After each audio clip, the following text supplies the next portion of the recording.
All right. Hello, everyone. Good evening and welcome. Thank you so much for tuning in today. My name is Claire, and I'm the Children's Department Manager at Third Place Books here in Seattle, Washington.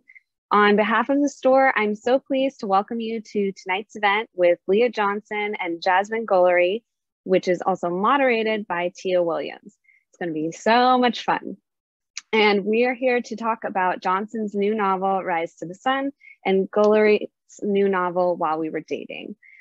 Through virtual events like tonight's, Third Place Books is fortunate to continue connecting readers with authors in an intimate setting. We miss having authors in our stores, but at the same time, we're so thankful to have this new platform that brings our growing event series into your homes all across the world. Thank you again for tuning in and for supporting independent bookstores. So you saw a little preview of some events we have coming up, but I would like to tell you about a few we have coming up in just a couple days that are really exciting. So on Monday, July 19th, we're hosting Lish McBride to talk about Curses, her new gender swapping retelling of Beauty and the Beast. She'll be in conversation with local bestselling YA author Marissa Meyer. And it's really cool because Lish actually used to work at Third Place Books, and she left so she could focus on her writing. And so we're now so excited that this book is here and we get to talk about it. So that event will be so great. It's on July 19th.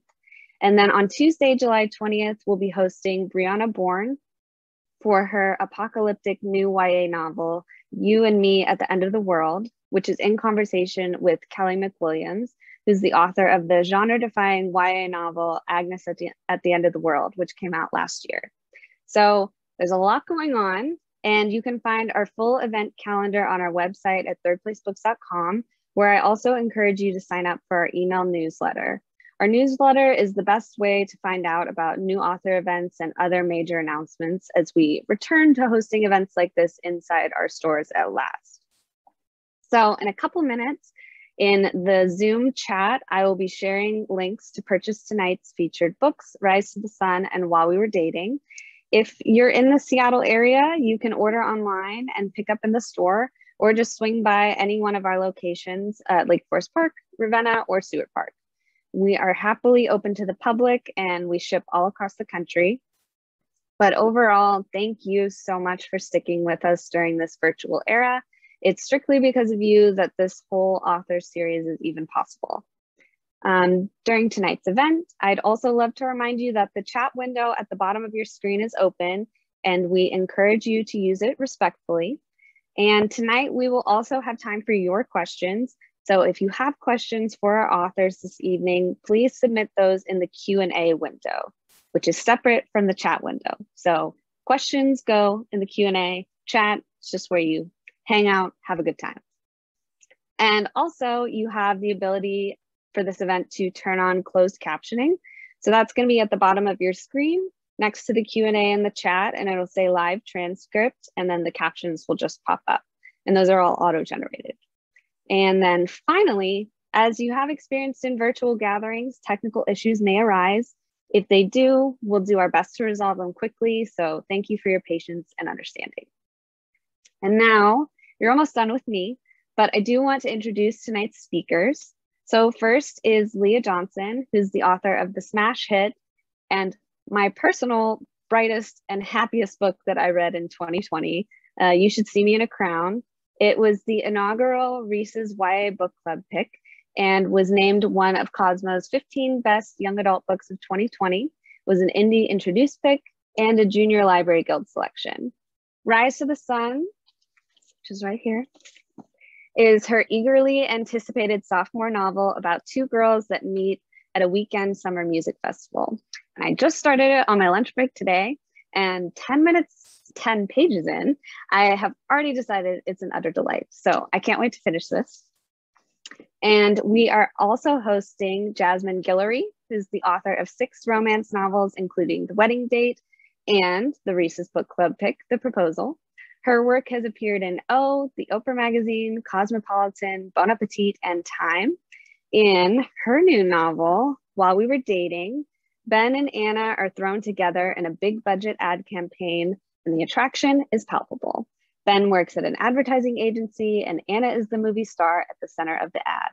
So will their harmless flirtation on set sizzle into something more? I guess you'll have to find out, and I can't wait to also. And now to introduce you to our moderator this evening, Tia Williams.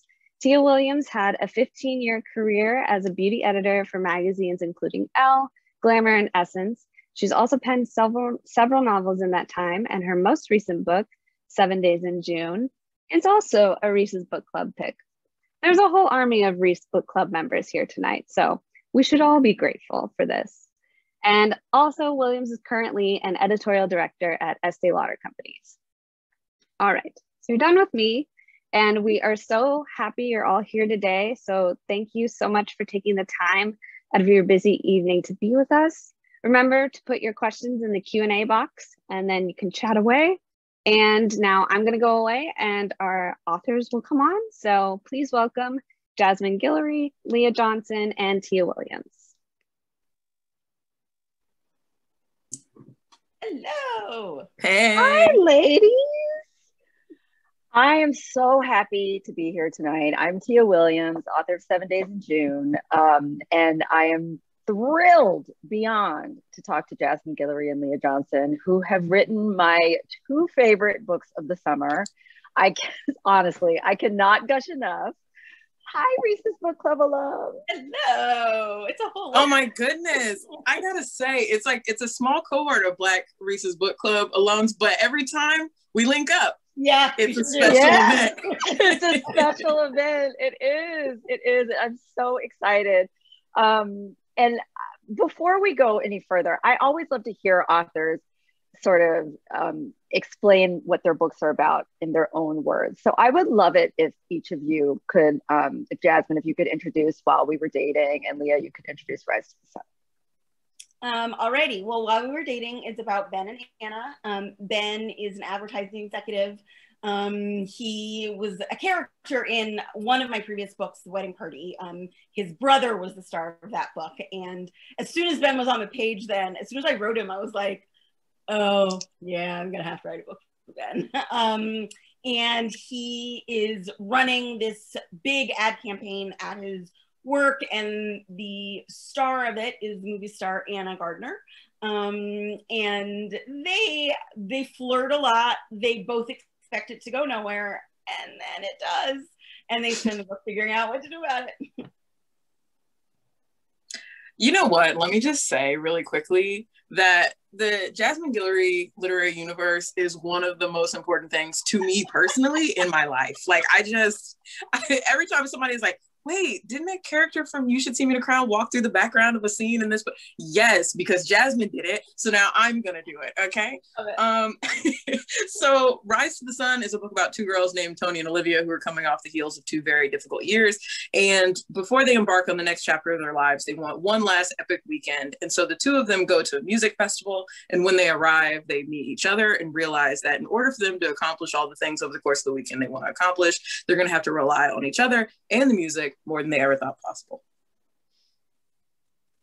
And it's something. And it is perfect. Okay, so Jasmine, you just touched on the fact that you brought Ben back.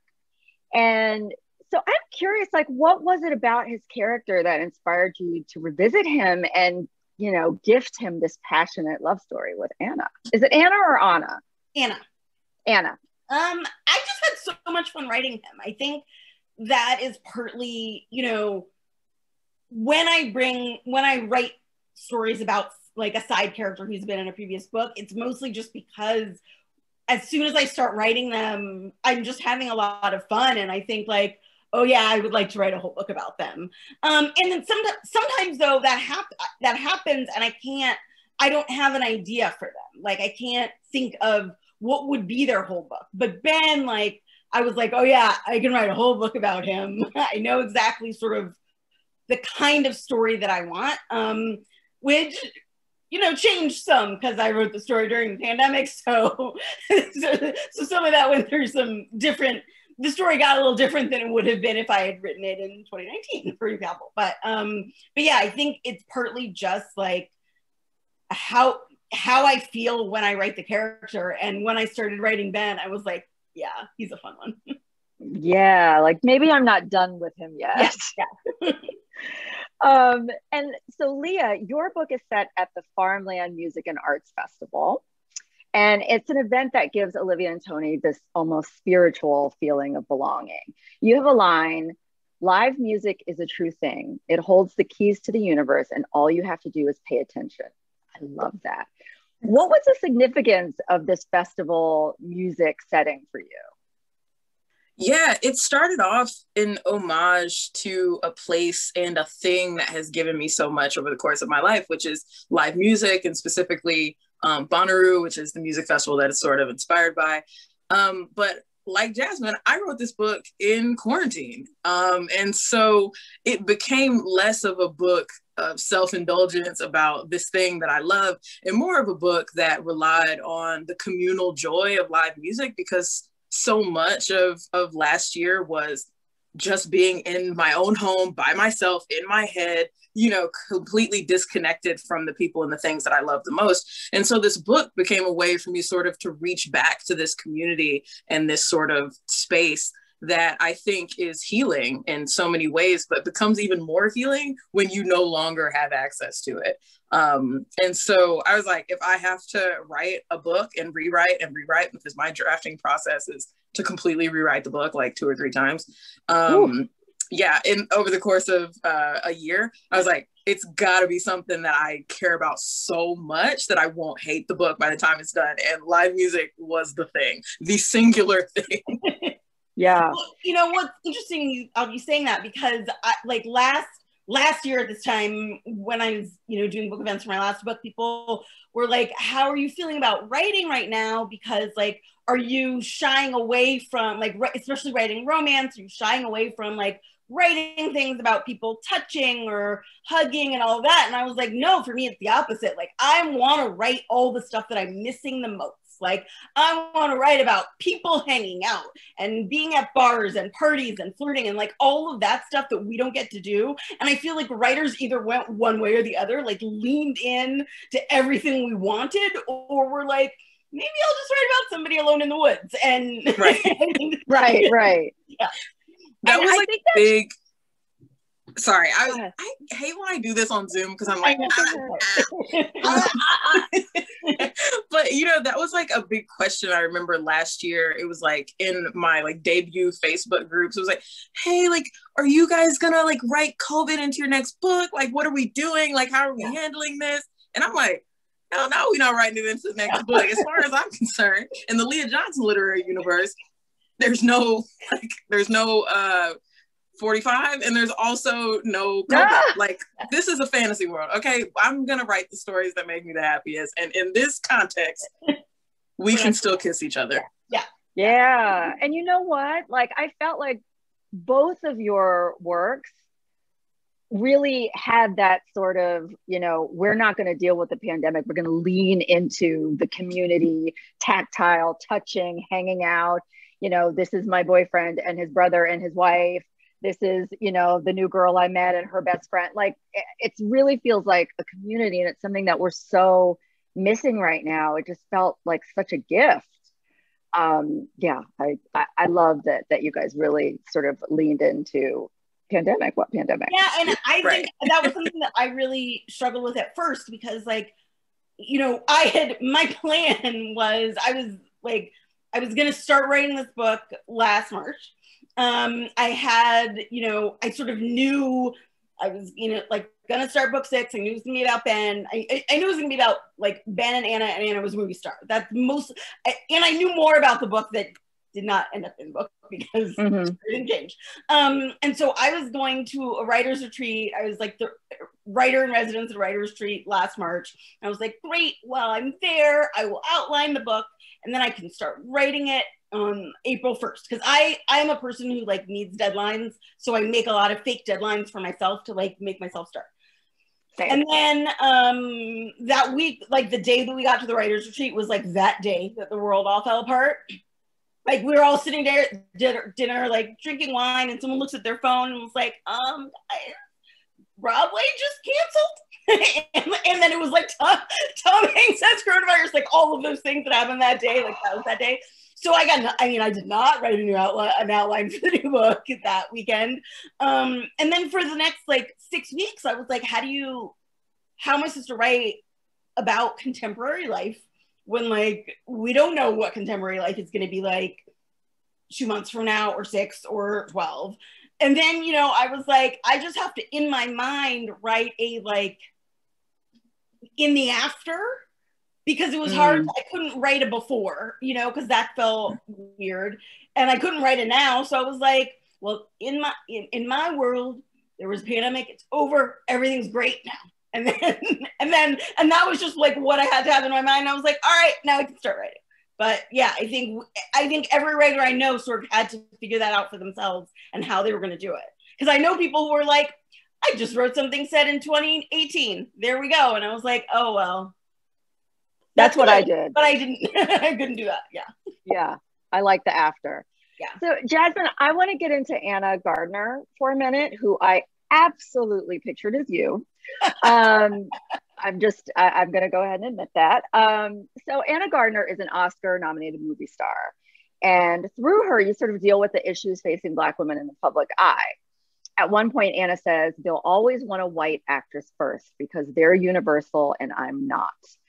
And I think we've noticed, like, from Naomi Osaka to, you know, Meghan Markle, Black female celebrities are held to a different standard than their white counterparts, especially in terms of the way they look. So what drove you to want to touch on this with Anna? You know, I think I had the idea at some point that I was gonna like, that Anna was gonna be, that I was gonna write a story about a movie star. And it was, you know, that there was gonna be like somebody, an actress in the public eye. And then when I started writing, I was like, well, but if I'm going to write about a Black woman who's an actress, all of this has to play a role, because if it didn't, it would feel like not the whole story, you know? I mean, because of course, every Black woman who is in Hollywood, especially, and who is, you know, a person who there's so many eyes on her all the time, thinks about all of that. And when she's thinking about her career, she's going to be thinking about all of the things that she's both had to get over and some of the stuff that she can never get over. So I think it would have been impossible to not talk. So it sort of came backwards. Like, I kind of thought the idea of the movie star, and I was like, well, if I'm going to write about a Black movie star, like, she's going to be a Black movie star, you know, she's going to have, like, all of this is going to play a role in her life. Right. And everything that comes along with that. Like, you can't separate the two. Right. Exactly. And so Leah, kind of along the same vein, like your characters are extremely layered. So Tony is dealing with the loss of her dad. Olivia is dealing with the fallout from a devastating public breakup, and falling in love with each other only magnifies sort of their baggage. Yet their love story is so buoyant and hopeful and happy. So I was curious, how did you strike the balance between dealing with this trauma and this sort of, you know, fizzy, beautiful teenage love? Yeah. Well, thank you for saying that. I when I was writing it, I really struggled with holding tight to the like Leah Johnson ethos, which is that like, I'm going to give Black girls a happy ending that is not in exchange for trauma. But I also am trying to like tell stories that are honest about the things that hurt us, which is like, sometimes it is terrifying and devastating to love someone and allow yourself to be loved in return. But it's also big and wonderful and magical. And so I think one of the things that I had to like lock into was the fact that young people are constantly holding great pain and great joy in the same hand at the same time. Like, to be a teenager is to be constantly mortified, but also be completely delighted by everything always, because everything feels fresh and new. And so I wanted to give that to Olivia and Tony. I wanted to write characters that felt real to me, and real teenagers. At least this is what teenagers were like when I was a teenager myself. Like, we're in a lot of pain. Like, we're holding a lot more than people think that we're holding. And that's true of, you know, being a woman. It's true of being a Black woman. It's true of being a Black queer woman, that everything that we have to wade through as we're in pursuit of a great love story doesn't just disappear because things start feeling really good. Those things are still there. I was listening to this interview that John Green did recently, and he was talking about, like, somebody asked him, like, why do you write such sad boy characters?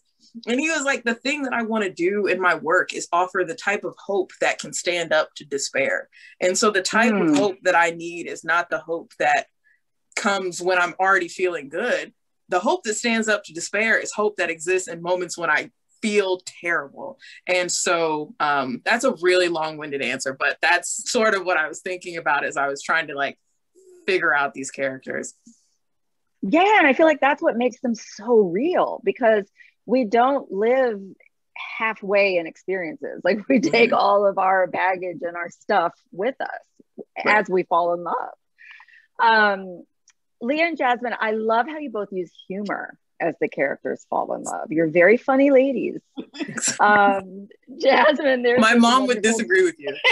Really? She's very tired of my jokes. She's sick of them. She's like, Leah, I'm begging you, just have a straight conversation. Just no frills. Just, like, say the thing you mean and not do a banana peel slip and gag, you know? You're like, Mom, how long have you known me? Because that's right, Mom, come on. This is what you get. Yeah. So Jasmine, there's this fabulous scene when Ben smuggles Anna past the paparazzi in a suitcase.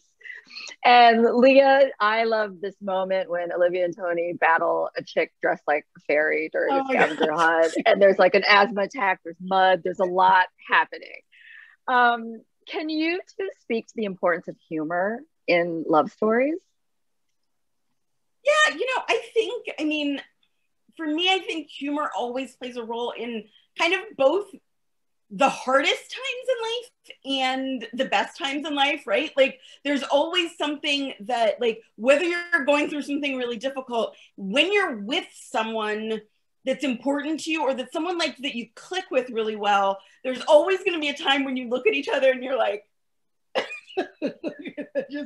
you know, like, there are just, like, certain moments that I, like, will talk about with, like, my mom or some of my best friends when we were either, like, you know, at a wedding or at a funeral or, like, at the hospital, and something happened, and then everyone in the room is, like, trying not to cry, and then trying not to cry because we're laughing, you know? And so I think, like, because that has always played a role in real life to me, it makes sense for it to play a role in love stories. And I think that is also a way, like, sometimes when you first have those moments with someone, whether they're in a romantic context or a friendship context, that is often when you know, like, oh, okay, we're like, you know, like sometimes I've had those moments with people who later became my best friends, and that was when, like, I was talking about this with one of my best friends recently. Like, I date the beginning of our friendship back to this one moment where we like did something weird and both cracked up, you know, like,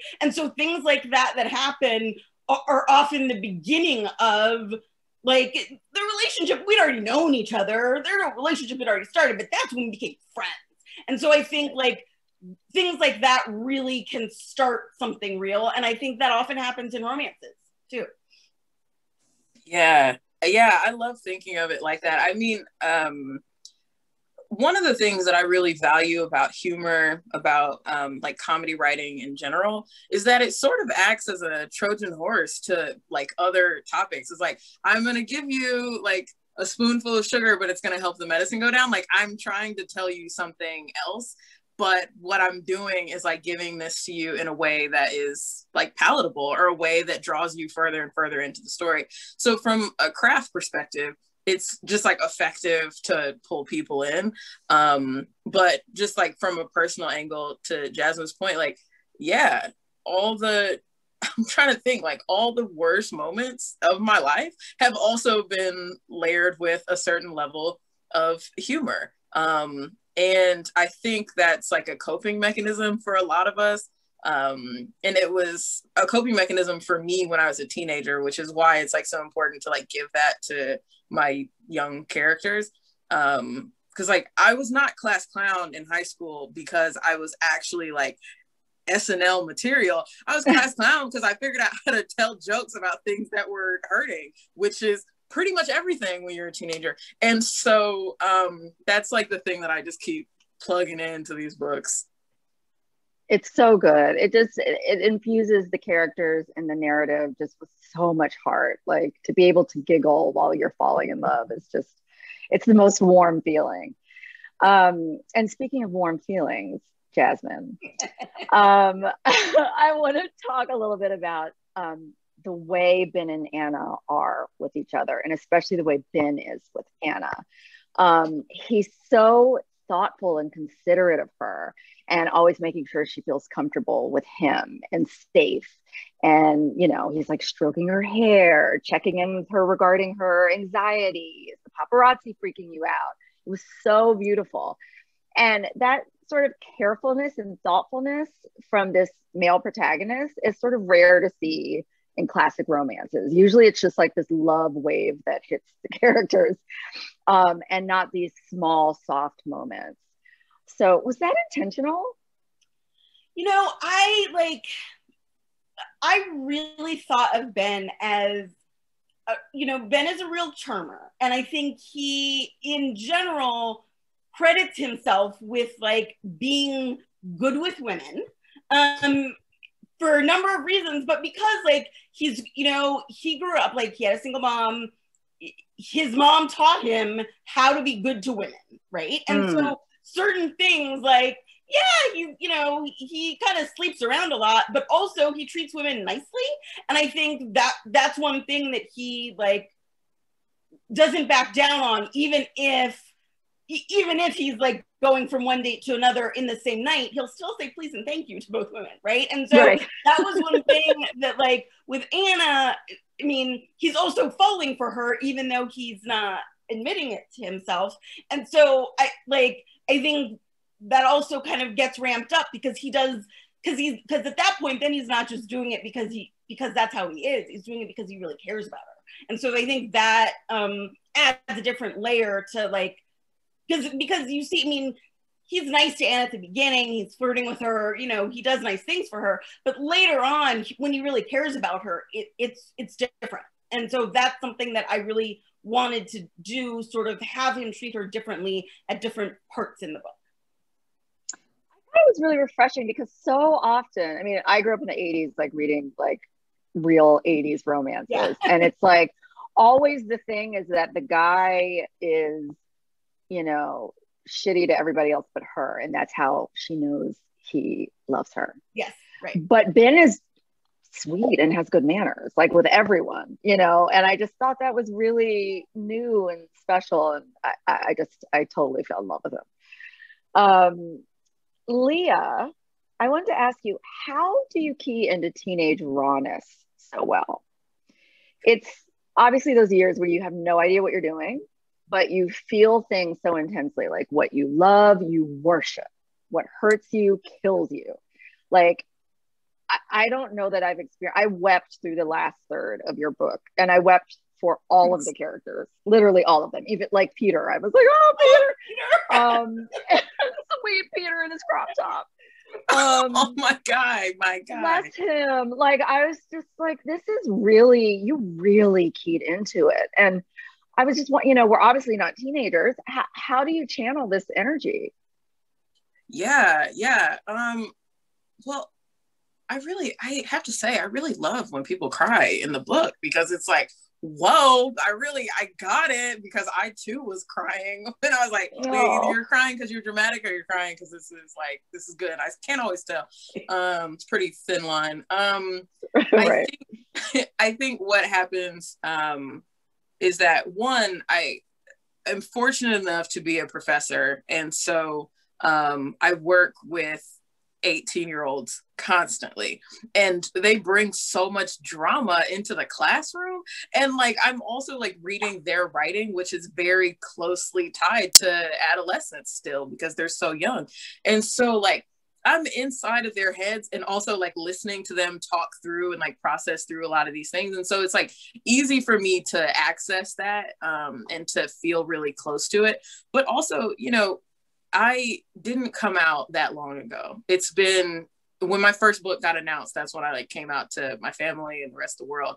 And so as my characters are experiencing these first experiences, these big first loves, I was experiencing them too, you know. And I think that's the case for a lot of queer folks. Is like, we don't get our big moments when we're teenagers. We get them when we are safe and old enough to come out. And so, you know, as my characters are like falling in love for the first time, having their big kiss scenes and feeling really mortified by the prospect of being seen by somebody that they care about, I was like right there with them, like, yes, absolutely, this sucks, but it's awesome. Like, it felt really organic to me to like tap into that. And so I think those are probably the two ways that I like try and stay really close to it. Also, like, I have a niece who's just turned 19, and I cannot believe sometimes when I talk to her, the kind of stuff that teenagers are worried about. I said, girl, give it up. Like, what's going on? Like, I can't believe y'all are doing this. But I'm like, I guess you are, because everything feels like the end of the world to you. It is amazing. One of my best friends, her daughter, it's her birthday today. She just turned 13. Happy birthday. Happy birthday. Like a month or so ago, my friend was playing Olivia Rodrigo, and her daughter said, "Oh my God, Mom, you're ruining this for me." I was like, that is the best teenage thing I've ever heard in my life. Like, it's perfect. It's perfect. That is so funny. She was like so angry and genuine about it. It's amazing. Right. I feel like Olivia belongs to her. Teenager mom. Oh, the best. I love teenagers. I really do love teenagers. Yes. I feel like also Olivia Rodrigo is a great entry point Yes. to like teen angst as well. Like, I had that album on repeat. Okay, like, you can't tell me anything about Sour. Like, Olivia Rodrigo is a shooter in me, because she is everything about like teen angst, but also like early aughts, late 90s, like, you know, emo rock girls. Like, she's giving that. And so it feels like, wow, we're really, being a teenager has not changed. Yes, and that vintage Chanel. Oh my God. Chanel Oh, with the hair. Yes, ma'am. Beautiful. Oh, she was giving. Yeah, it's a lot. Like, I have a 12-year-old daughter, and she doesn't get that I'm like a person. You know, I'm just her mom. But like, when I hear Olivia, I hear Alanis, I hear Jagged Little Pill. Like, I hear like all the, and the first time I heard Deja Vu, I cried, and my daughter was mortified. Yes. Because she couldn't understand how it's possible for her 45-year-old mommy to relate to that. But it takes you there. Like, it takes you back to those feelings, that rawness. Yeah. Okay, let's park Olivia. Leah Jasmine. Right, this is the Rodrigo stan. This is now a Rodrigo stan account. Both of your books feature multi-layered Black characters who are not perfect, and in some cases are emotionally messy. They're in therapy, they have anxiety, they have self-esteem issues, they're hiding aspects of themselves, they're real. And as all three of us know, there's this traditional publishing idea that Black characters, and especially Black queer ones, need to either suffer or be perfection, like Black excellence personified. And I also think all three of us know that the Black excellence situation can be disruptive at times. What was that a thought when you were creating these characters? Was that something that you wanted to address? I'd love to hear more about that. Leah wrote a great essay about this, so you start. Yeah. You know, I was recently talking quite a bit about this, which is like, I'm constantly on this soapbox, like, in defense of the unlikable Black woman, because like we have this problem as humans, but also as readers, where we hold Black female characters to unreasonable standards of perfection. It's very much like the Stacey Abrams syndrome, which is like, you're expected to save the world, you're expected to carry everything, you're supposed to be a beast of burden, you're supposed to be the mammy, you're supposed to be everything. And that starts as children. we are like, that is projected onto us as young as when we first recognize that we are, you know, living in a body that is perceived as female. And so I think this book in particular was an attempt to work backwards from that. When I wrote You Should See Me in a Crown, I wasn't thinking about this at all. I just wanted to write a character that felt really honest to me, which is like, you know, Liz is a good kid. She does really well in school. She works really hard. She's a good member of a family and of a community. But I was like clocking when reviews were coming in, when people were talking to me about the book, that one of the reasons why they liked Liz so much was because she was so likable. And I was like, you know, like I felt like a full body cringe every time somebody called her likable, because I'm like, we don't owe you that. We don't owe you likability. We don't owe you respectability. We don't owe you anything. What we owe ourselves primarily is the ability and the opportunity to be full humans, which means we're going to make mistakes. We're going to hurt people. We're going to hurt ourselves sometimes. We're going to be selfish. We're going to be foolish. And we should be able to be those things and do those things and still be worthy of care and affection in the end.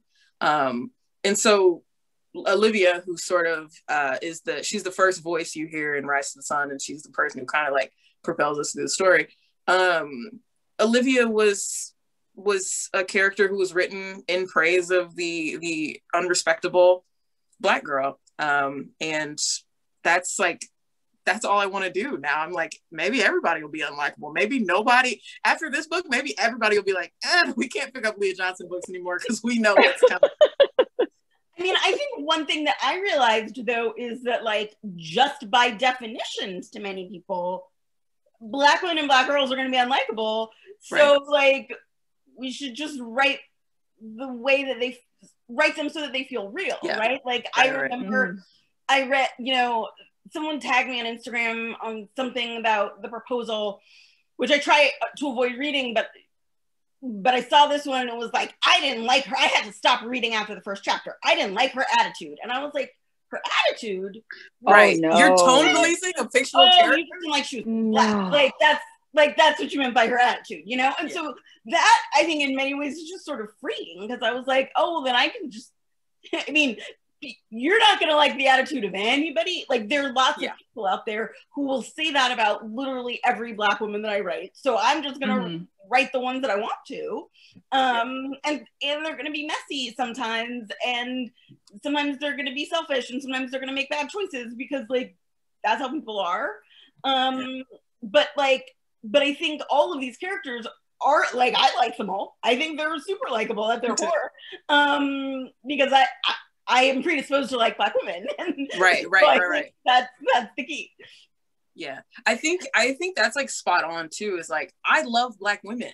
Like, I like, full stop. And I want to say, like, you can feel that care and you can feel that love when you go into a book. Sometimes when, like, there is a writer who very clearly loves Black women. Like, I feel that way when I read your books, Jasmine. I feel that way when when I read Nicola Yoon's first book for the first time. Like, I just knew, like, within these pages, like, I'm going to be held with care. And that is the thing that, like, keeps me going. But once again, like, you know, you can never speak loud enough for people who are determined not to hear you. And so that's very much like the energy that I get about the unlikable, you know, difficult Black woman.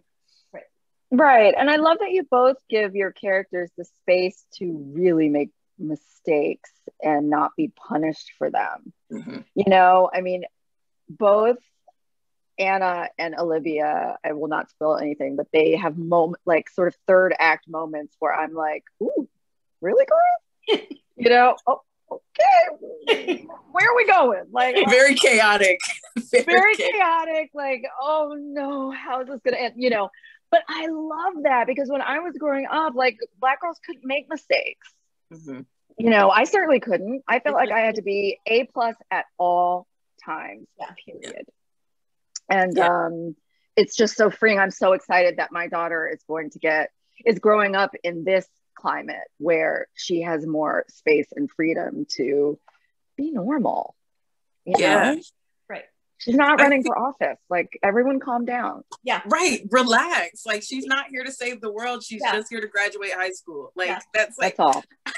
I feel like, you know, and I know y'all have experienced this as well, but I feel this way too as an author. Like, there is such a the bar that Black women have to clear in publishing is so incredibly high. And then once you get here, once you clear it the first time, you get the book published, you're like in there, you have a career, the expectation that you will never misstep. You won't write a book that has a line in it that is arguable. You won't post something on Instagram that is questionable. You won't make an appearance or do an interview where you say something where the sarcasm is not caught. Like, there's so many things that we have to constantly be vigilant about. And I feel like if I can't necessarily move with that type of freedom in my everyday life, the least I can do is offer it to my characters. Yeah, that's important. I love how you both handled that. Jasmine, what trope is this book? Because I'm so conflicted because there are a few hanging around. I mean, I think movie star and normal person is one of them, right? Yes. But yes, there are a few that pop up midway through. Yeah. I'm not going to spoil anything, but I just wanted to introduce that question because I actually was talking about with my daughter. There must be something happening on TikTok because she's obsessed with romance tropes. Oh my gosh. And she'll throw out a character from, characters from a TV show like Vampire Diaries or like Gossip Girl or something. And she's like, I wonder what trope that is. Like, let's figure out. Or like people in our family, like my parents or my sister and her husband, like, are they friends to lovers, do you think? I think no, enemies. So yeah, I was trying to figure out, there are a couple in there. But I don't want to give anything away. Leah, I love your attention to fashion, but the characters, the heart-shaped glasses. Oh, the heart-shaped glasses. Yeah. The locks, Peter again in his crop top. What inspired these looks? Is there a Pinterest board? Like, what were you looking at, lots of festival imagery? How'd you come up with this? You better believe I got a couple Pinterest boards going at any given time, which is just and they're like the hidden boards. It's just character outfit inspo, you know what I mean? But I think I don't know if anybody who's watching was into the click novels or Poser. There were these series when I was in middle school that I got super, super into, where every chapter would have the character, what they were wearing. And it was they're wearing a Bebe t-shirt and Juicy Couture sweats. And I was so into it. I was like, oh my God, what is it like to be God's favorite? I love fashion. And so I think I just ended up holding on to that until I finally got a chance to be published. I was like, they're gonna have fashion, baby. That's what we're gonna give them. Oh yeah. And Jasmine, you too. The red gown. I was just and the choice of the red. See, now I'm spoiling. I can't. It's on the cover. It's on the cover. It's okay. Oh, you're right. It is. I'm looking at it. You're right. Do you do the same? Is there a Pinterest board? Inspiration? I should do more with Pinterest. I don't.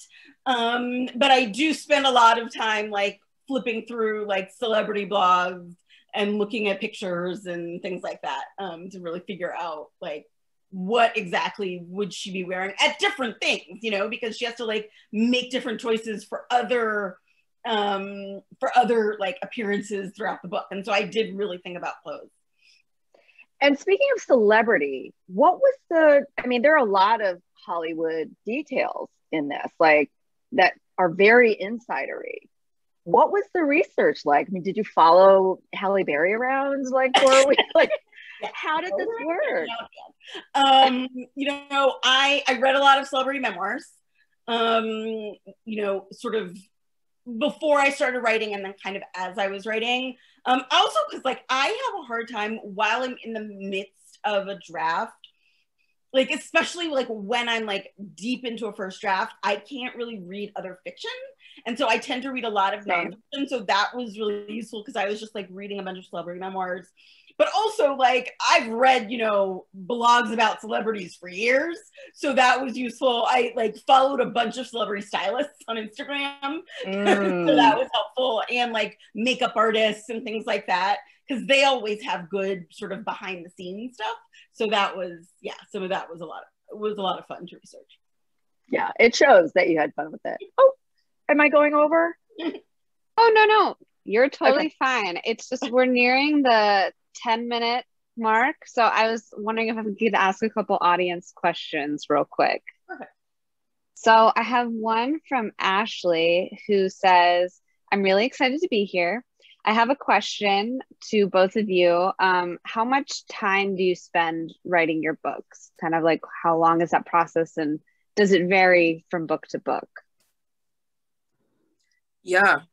So I draft probably abnormally fast. I think like my first draft, I think I wrote my first draft of You Should See Me in a Crown in a month and some change. I wrote my first draft of Rise and Sun over 2 months. And then the book that I'm working on now, it took me like 6 months to write the first draft, and the first draft was terrible. And now I'm like in the middle of a complete rewrite, and that's horrible. That's going to take another couple of months. And so, yeah, it varies from book to book. I've actually found that this is getting harder for me. Every single book is becoming more difficult than the book that came before it. I don't know why that is. I don't know what the problem is here. But I gotta tell you, I'm sick of it. Yeah, that's unfortunate because it's what happened. It's not good. It's not a good part of this publishing thing. Right. I have found that it started taking me longer to write first drafts, but revision is shorter. So like for my first few books, like when I wrote The Wedding Date, I like started it as part of NaNoWriMo. So I wrote the first 50,000 words of it in a month. And then it took me like 2.5 months to write the first draft, which my first drafts, by the way, are garbage. Like they're very long. They're rambling. There's always, because I always like, a lot of times my first draft is sort of me kind of figuring out a lot of stuff. So there's always a lot of scenes that I know immediately that are I'm going to cut as soon as I sort of finish. And so, or there's like a lot of times I figure something out midway through the first draft. And so I just keep writing as if that had been in there already. So then in the second draft, I'm like, oh, I got to add that character back in the first half. So I like, now my drafting takes a little bit longer, but then revision, I mean, every book is different. So up until this point, we'll see what it's like with the next book. But revision has gotten faster because I sort of get it a little quicker. There are definitely certain things that I am like, I send to my editor, like, something's wrong with this. Please tell me so I can fix it.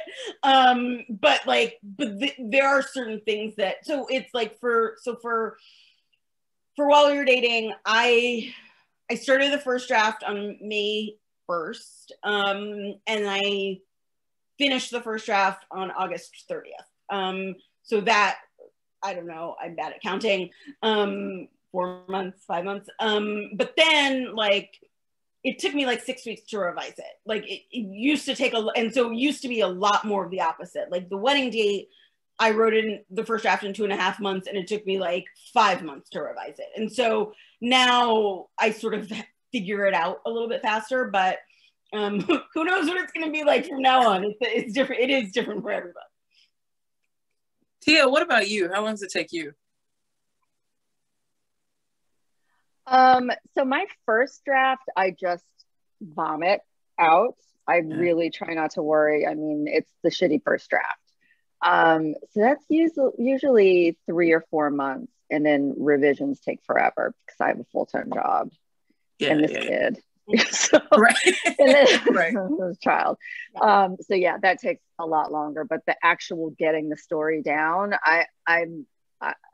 the older I get, the less I am married to trying to make it really good at first. I'm just telling myself the story.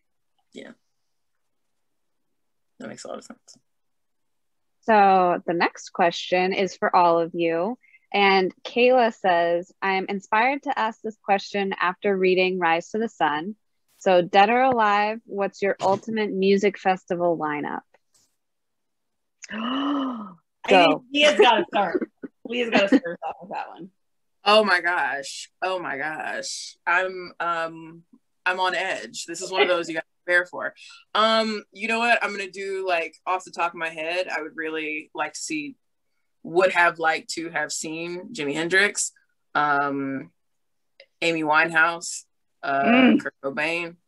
I'm doing literally pretty much all people I could never see. Bob Dylan, who is just never gonna tour again, probably. And who else? And Beyonce. So really, we got a hodgepodge going there. But those are people who I've never seen, will never see, half of them at least. And Beyonce. Yes, obviously Beyonce is on my list as well. So it would be Beyonce. I'm a real, child of the 80s here, aside from Beyonce. So then I would have Madonna, yes, George Michael, and yes, would never go to a music festival, Prince. Oh, yes. Well, Prince is my number one. I have several unfortunate Prince tattoos everywhere. I tried to get people to call me Vanity in 3rd grade, so it runs very, very deep for me. I'm very football. I love it. Yeah, it's a lot. So definitely Prince, absolutely Nirvana, Rihanna, who I've never seen and I am obsessed with on every level you can be obsessed with another human. And sorry, Motley Crue. I'm a hairband girl. I don't know. But I need them in 84. Like, I don't need them today. I need them back then. Like Tommy Lee, like sweaty and, throwing his drumsticks around and all of that. That's Hairspray. That makes, I feel that way about Green Day, sort of. Like, Green Day still tours quite a bit, actually, and they're like touring with Fall Out Boy and Weezer. And I'm like, I don't want to see Green Day now. What I want to see is Green Day during, like, early Bush era, like when they were still like very angry, American Idiot. Like, American Idiot. Yeah. Nostalgia acts make me nervous. Yeah. Very much so. Okay, so I think this might be our last question, but I think it's a good one to end on. So Shay wants to know what all of you ladies are reading and loving right now and what we should pick up aside from all of your books. Ask me when's the last time I finished a book. That's the real question here. So I got really into graphic novels over the past couple of months because I was having a really hard time finishing like full-length prose novels. And so my recommendations for graphic novels are Snapdragon. I'm just gonna pull it out. Snapdragon by Kat Lee. It is so queer and so cute, and it's so heartwarming. So if you're into graphic novels, read that. But also, I recommend The Girl from the Sea, which I know Molly is like, Leah, I'm begging you to stop bringing my name up in every conversation. I won't. I will not. This is the book. Like, if you want a sweet summary, sapphic YA graphic novel, that's the one. I have been reading a lot of mysteries lately. I got, during the pandemic, I have also had a hard time reading. So I read a lot of middle grade because I found that middle grade is great because it's meant for like 10 and 11-year-olds who have very short attention spans. Yeah. You got to get them in real fast. And I had a very short attention span last summer at this time. Like, I needed a book that would start me off with, okay, yes, there's a plot immediately, let's go. So I read a ton of middle grade last summer, but I also read a bunch of mysteries. So I got obsessed with this bunch of mysteries by this woman, Ellie Griffith. They're set in Norfolk in Britain. They're about this woman, Ruth Galloway, who is an archaeology professor who, like, you know, discovers some murders too. And they're great. I'm obsessed with Ruth. I love her very much, even though she makes a lot of mistakes and has messy romances. And that's like my ideal kind of mystery. Like some murder, but also some messy romance. Love it. Yeah. And the like 13th of the Ruth books came out just 2 weeks ago, and I was like counting the days. So that was very exciting for me. What middle grade were you reading? Oh, let's see. What middle grade did I read? Oh, there was one that I loved. It was called The Summer of a Thousand Pies. It's like set in California about a girl who, like, her father was like, she and her father were homeless, even though she didn't quite think of it as that way. And then the school had to like call foster care basically on her because her father like wasn't really taking care of her. And so she went to go live with her aunt who like owned a bakery. And so she was kind of like, she didn't really know how to relate to family. And so then it was like a whole like thing with her family. And then also there's lots of pie baking in it. It was perfect for me. I loved it. Yeah, I really hope my mom, I hope my mom is, she said she was going to join. I hope she is, because she lives for a British murder. Oh, yeah. Like that is, I love them. Okay. I hope, yeah. And like Jasmine, when I'm writing, I can't read any fiction and I automatically go to Hollywood memoirs. And right now I'm rereading 3 of my favorites, and it's a very niche genre. It's child of old Hollywood diva memoirs. So Mommy Dearest, which is obviously Christina Crawford, child of Joan Crawford. My Mother's Keeper, which is about Beatty. Oh, there's my mom. My Mother's Keeper, which is Beatty Hyman, the daughter of Betty Davis, which is a whopper. And Detour, which is by Cheryl Crane, who's the daughter of Lana Turner, who actually murdered her mother's boyfriend when she was a teenager and was sent to juvie and had this like insane life. And yeah. Have you read Jessica Simpson's memoir? Oh, ma'am. We need to sidebar. We can talk about that for an hour. So good. So good. Give her a Pulitzer. Yeah, seriously. Yeah. Speaking of the Jessica Simpson book, actually, there's this podcast called You're Wrong About. I don't know if you've heard of it. I've heard of it. Oh my God. They go through the whole book. It's like a 4-part series. It's wonderful. You should definitely look into it. That was pandemic listening for me. It's amazing. For sure. For sure. Well, I think we have reached the end of our evening. This has been so wonderful. I can't believe all the wonderful things we talked about. We talked about Olivia Rodrigo. We talked about all your wonderful books. Like, I've had a great time, and I think everybody else has too. So thank you all again for being here and for taking the time out of your day to just chat with all of us. And thank you to everyone who joined in for spending your night with us too. Seriously, you should definitely go by Rise to the Sun, While We Were Dating, and 7 Days in June over on our website. If you're local to the Seattle area, you can come see us at any one of our locations and just say hi, pick up a book, I don't know, have a good time. And just, too, this event was also recorded. So in the next couple days, it'll be up on our YouTube channel. So you can watch it if you missed the beginning, or if you just want to watch this again, it'll be there for you. So on behalf of Third Place Books, have a wonderful rest of your week, and we hope to see you at another event soon. And Leah, Jasmine, and Tia, thank you so much again. It was also wonderful. Thank you all. Thank you. Bye. Have a good night. Bye. Good night.